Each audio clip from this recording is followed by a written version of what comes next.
Assalamualaikum warahmatullahi wabarakatuh. Alhamdulillahillazi arsala rasulahu bil huda wa dinil haq liyudhhirahu 'ala dini kulli wa kafa billahi syahida. Puji syukur kepada Allah sehingga kita masih diberi kesehatan serta kenikmatan, sehingga pada hari ini kita masih bisa dapat melaksanakan aktivitas kita seperti biasa, yaitu melaksanakan perkuliahan kita secara online.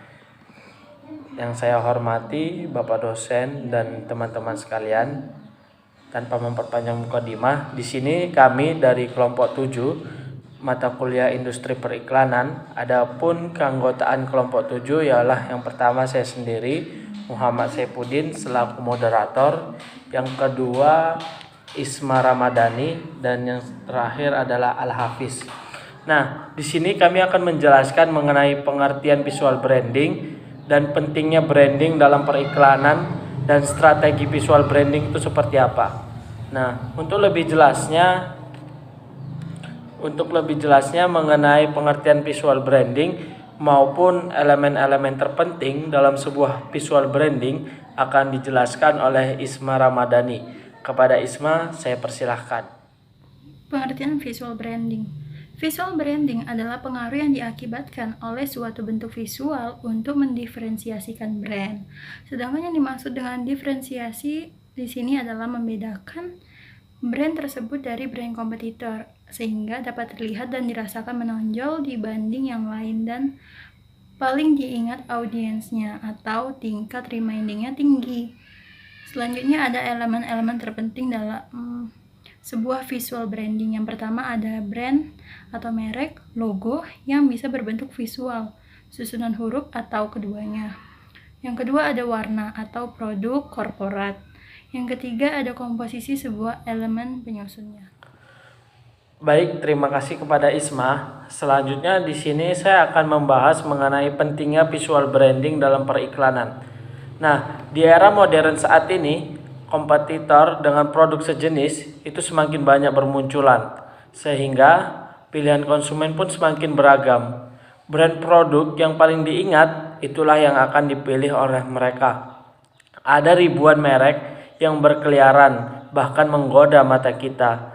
Mulai dari televisi, supermarket, warung-warung yang ada di pinggir jalan, bahkan di media sosial. Mereka menawarkan produk-produknya. Tentu tidak semua bisa diingat oleh konsumen. Oleh karena itu, membangun visual branding dengan baik menjadi suatu keharusan agar produk yang kita ingin pasarkan mampu bertahan dalam kompetisi.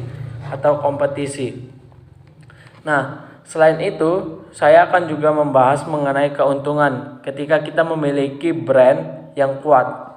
Nah, yang pertama itu kesetiaan pelanggan yang lebih besar. Yang kedua, bisa lebih bertahan dalam menghadapi persaingan. Selanjutnya yang ketiga yaitu bisa lebih bertahan menghadapi krisis.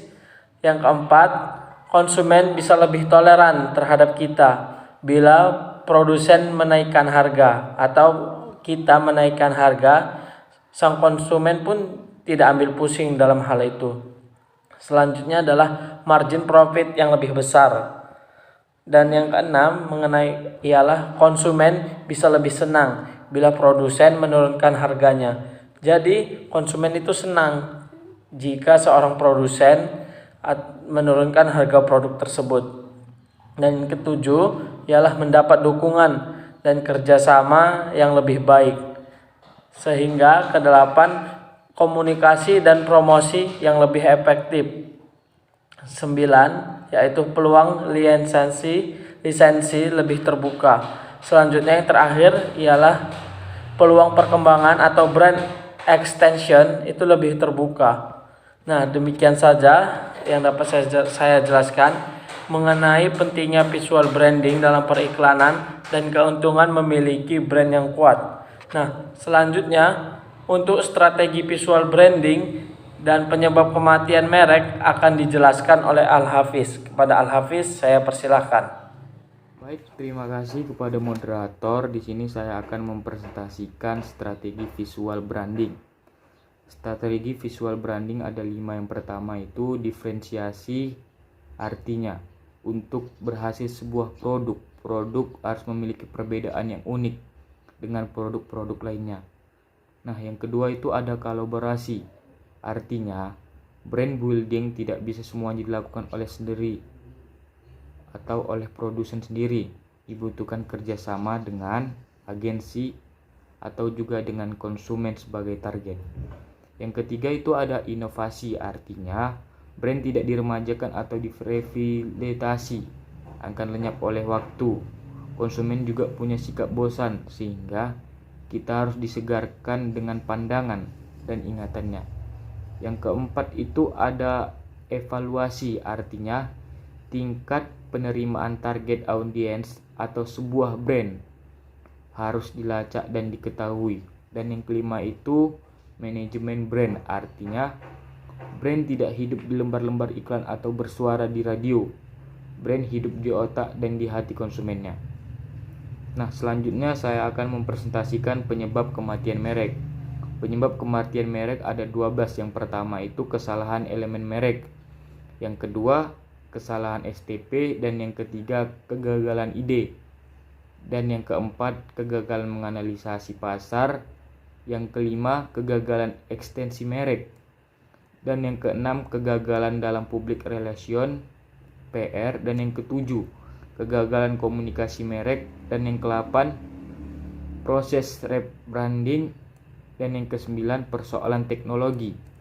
Dan yang ke-10, kegagalan budaya pasar. Ke-11, kegagalan dalam after seller service. Dan yang ke-12, merek yang terlalu tua atau ketuaan. Mungkin hanya ini bisa saya sampaikan, kurang lebihnya saya mohon maaf. Saya kembalikan ke moderator.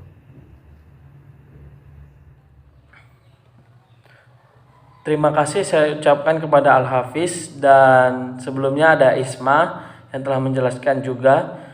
Demikianlah penjabaran kami mengenai pengertian visual branding, pentingnya branding dalam periklanan, dan strategi visual branding.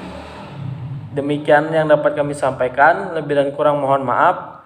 Assalamualaikum warahmatullahi wabarakatuh.